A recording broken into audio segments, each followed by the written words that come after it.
એક જણો દવાખાને જઈને કીધું સાહેબ મને એવું થાય કે હું જાણે કૂતર્યો. તાકે એવું ક્યારથી થાય કે તો જેદુનું ગલુડું હતું તેદુનો.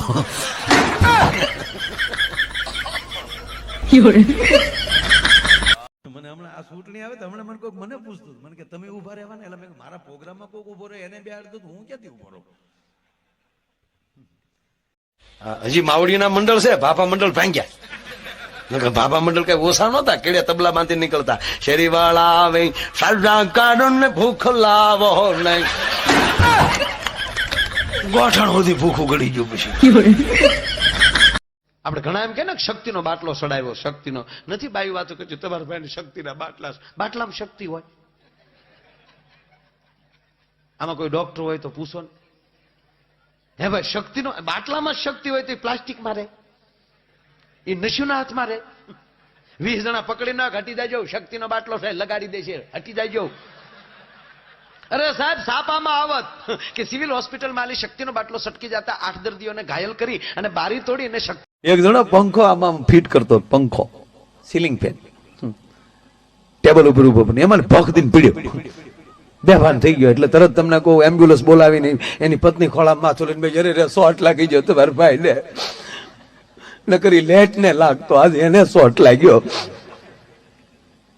હા વાવ કરતો એમ્બ્યુલન્સ જાતું હતું, અડધે પગે તો ભાનમાં આવી ગયો કે ક્યાં લઈ જા.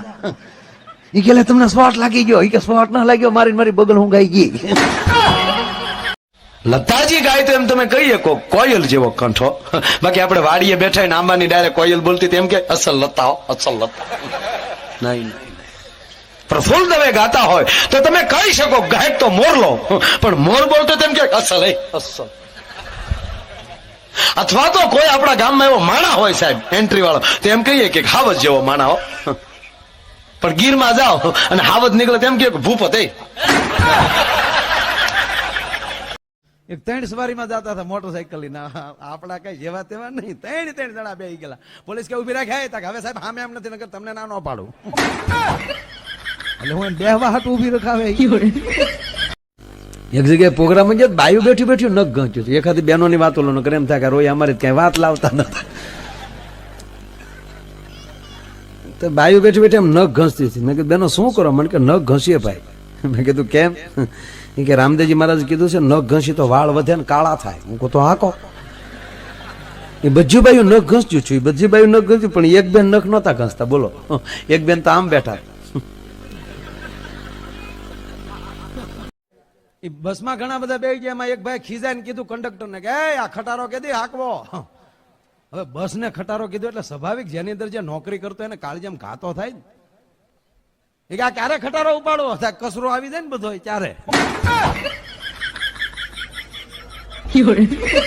એક બેન ભારો લઈને નીકળી, આપણે ગામડામાં તેવું બહુ હોય, એક બે વાતો બેનો ની કરું નહીં એમ થાય કે રોયા અમારી કઈ વાત ન લાવ્યા. હમણાં માથે હાઠિયું નો ભારો. આપણે ગામડાની મજા છે. હા, જો આપણે ગામડામાં કોઈ ફોન કરે ક્યાં ગયા તાર બાપા, હાઠિયું ક્યાં ક્યાં ગયા તાર બા, એ બગડે ગોદડા ધોવા ગયા. એવી જ રીતે સુરત ફોન કરો ક્યાં ગયા તાર બાપા, તા કે કારખાને. માતાજી ધૂળતા હતા ભાઈ, એ પાછા ભણેલા. હા, પુરુષ હતો. ખમા હા ખમા હા. એટલે એક જણે આવીને કીધું માં વધાવો દે વધાવો. એટલે એને દીધા દાણા. જોયું તો માં આ તો વાસા છે. તા તો માં ખીજાણી, એ વાસા હોય તો લાઈ પાસા.